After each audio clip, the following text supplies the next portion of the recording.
يقولوا ولا هاد المافيات هادو اللي كيقولوا للبنات شوفي عندك 19 عام وزوينه، غادي تقولي لوالديك راكي غادا عند صاحبتك لتيزنيت، ولا غادا للصويره عند صاحبتك، ولا غادا تقراي ولا ستاج ولا اي حاجه.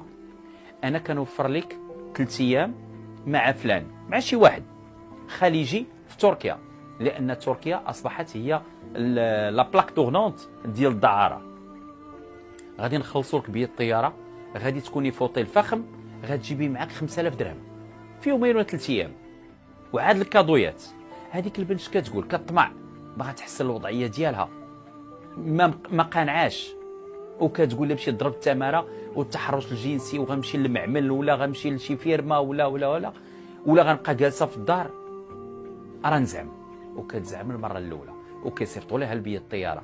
هذاك الخليجي سعودي، اماراتي، قطري، كويتي، بحريني، ولا ما عرفت شنو، كيعزل التصاور كيقول لهم بغيت هادي، كيعطيوها البيه الطياره. وهذا الشيء شوف، هذا الشيء الا مشينا غير عند الامن الوطني وقلنا لهم شحال ديال البنات اللي غادي لتركيا، غادي يعطوك الاحصائيات، غتلقاو فضيحه فضيحه. انا كنتسائل علاش الامن الوطني كتعرفوا غير هذه واحد 15 عام ولا 20 عام، كاع البنات اللي باقيين صغار، اللي مشبوهات، اللي غاده مع شي وحده في شي شكل، كيمنعوهم في المطار. مطار محمد الخامس ما طلعش من تما، ديك الساعه كيديوها للتحقيق. اجي انت شنو غادا ديري؟ حمايه لبناتنا.